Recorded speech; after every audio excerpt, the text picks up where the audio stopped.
నా మాతృభూమి భారతీయులందరూ నా సోదరులు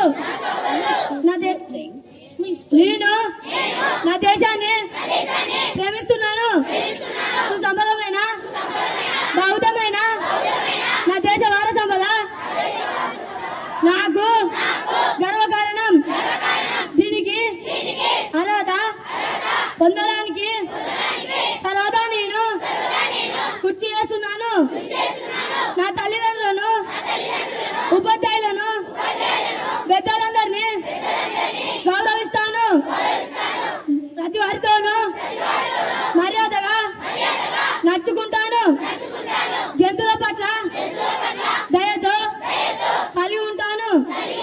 నా దేశం పట్ల, నా ప్రజల పట్ల సేవానిరుచితో కలిగి ఉంటానని ప్రతిజ్ఞ చేస్తున్నాను. వారి చేతులులే నా ఆనందానికి మూలం. జై హింద్. పేరు కే కౌశిక్. ఈరోజు నేను 7వ తరగతి తోకాసి నుంచి వచ్చాను. ఈరోజు సూక్తి: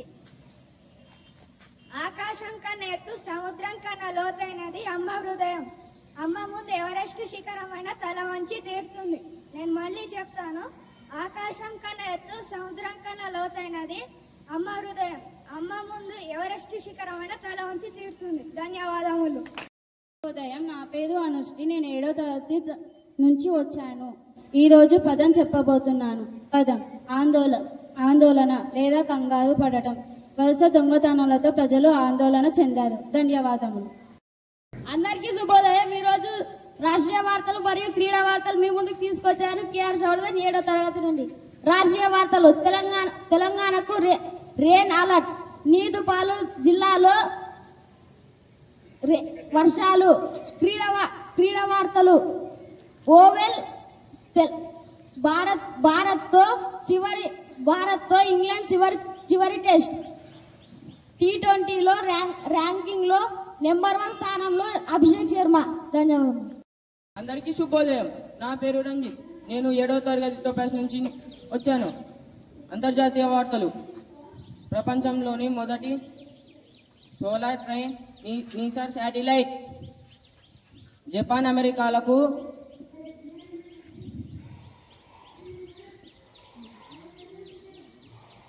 సునామీల హెచ్చరిక. జాతీయ వార్తలు: నింగిలోకి దూసుకెళ్తున్న GSLV F-16 సక్సెస్ సేవలు. GSLV F-16 ప్రయోగం సక్సెస్. ధన్యవాదములు. అందరికీ శుభోదయం. నా పేరు జే ఉమా మహేష్. 7వ తరగతి టోపాస్ నుంచి మీ ముందుకు జీకే ప్రశ్నలు తీసుకొచ్చాను. 7వ తరగతికి ప్రశ్న: తెలంగాణ రాష్ట్ర పుష్పం ఏమిటి? అవును, మీరు చెప్పిన జవాబు సరైనది. జవాబు వచ్చేసి తంగేడు పువ్వు. రండి, వారిని అభినందిద్దాం. 8వ తరగతికి ప్రశ్న: మధుర శ్రీనాథ అను బిరుదు ఏ కవికి కలదు? నేను మళ్ళీ చెప్తున్నాను: మధుర శ్రీనాథ అను బిరుదు ఏ కవికి కలదు?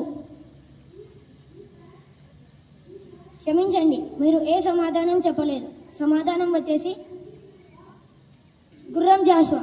9వ తరగతికి ప్రశ్న: చెరబండ రాజు అసలు పేరు ఏమిటి? అవును, మీరు చెప్పిన సమాధానం సరైనది. సమాధానం వచ్చేసి బడ్డం భాస్కర్ రెడ్డి. రండి, వారిని అభినందిద్దాం. 10వ తరగతికి ప్రశ్న: మహాభారతానికి ఉన్న మరొక పేరు ఏమిటి? నేను మళ్ళీ చెప్తున్నాను: మహాభారతానికి ఉన్న మరొక పేరు ఏమిటి? క్షమించండి, మీరు తప్పుడు జవాబు చెప్పారు. జవాబు వచ్చేసి జయ సంహిత. అందరికీ ప్రశ్నలు. 1వ ప్రశ్న: తెలంగాణ రాష్ట్ర జంతువు ఏది? అవును, మీరు చెప్పిన జవాబు సరైనది. జవాబు వచ్చేసి జింక. రండి, వారిని అభినందిద్దాం. 2వ ప్రశ్న: వేయి స్తంభాల గుడిని ఏ రాజులు నిర్మించారు? అవును, మీరు చెప్పిన సమాధానం సరైనది. సమాధానం వచ్చేసి కాకతీయ రాజులు. రండి, వారిని అభినందిద్దాం. 3వ ప్రశ్న: రామాయణాన్ని సంస్కృతిలో రచించింది ఎవరు? అవును, మీరు చెప్పిన సమాధానం సరైనది. సమాధానం వచ్చేసి వాల్మీకి. రండి వారిని అభినందిద్దాం. 4వ ప్రశ్న, ప్రపంచంలో ఉన్న అతిపెద్ద పుష్పం ఏమిటి? అవును, మీరు చెప్పిన సమాధానం సరైనది. సమాధానం వచ్చేసి రఫ్లేసియా. రండి వారిని అభినందిద్దాం. ధన్యవాదము. తరగతి టోపాస్ నుండి వచ్చాను. నేను అబ్దుల్ కలాం జీవన చరిత్ర గురించి చెప్పబోతున్నాను. అబ్దుల్ కలాం గారు సామాన్య కుటుంబంలో జన్మించాడు. తన తండ్రి సముద్రపు బోటు యజమాని. చిన్న వయసులో వార్తాపత్రికలు అమ్ముతూ చదువుకున్నాడు.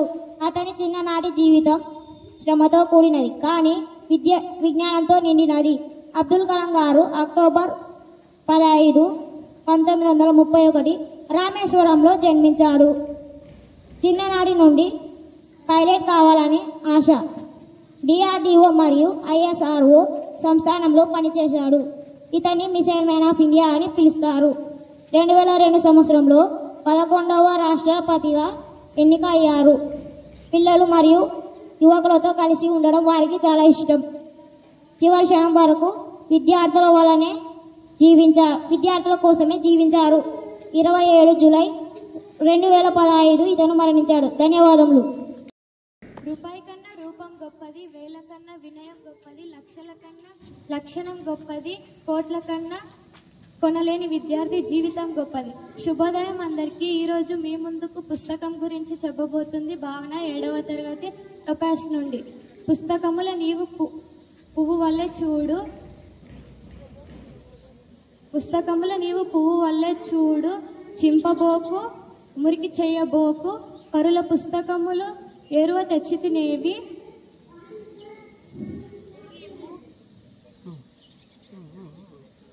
తిరిగి యుంగు వేగ ఆడబిడ్డ.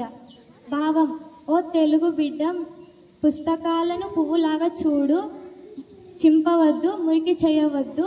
ఇతరుల పుస్తకాలు తీసుకున్నప్పుడు వాటిని తిరిగి ఇవ్వాలి. చదువు గొప్పతనం, జ్ఞానాన్ని ప్రసాదిస్తుంది. చదువు మనకు కొత్త విషయాలు నేర్పుతుంది. అది మనకు ఆలోచించే శక్తిని పెంచుతుంది. ప్రకాశానికి మార్గం: విద్య కలిగిన వారు తన అజ్ఞానాన్ని వదులుకొని తన జీవితాన్ని సంతోషంగా మార్చుకుంటాడు.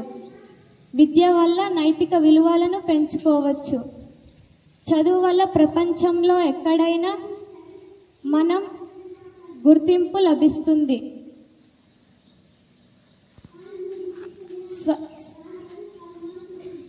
ఇష్టం లేని చదువు కష్టం, చదువు లేని జీవితం నష్టం. చదువు చేదుగా ఉంటుంది, కానీ ఇచ్చే ఫలితం తీయగా ఉంటుంది. ధన్యవాదాలు.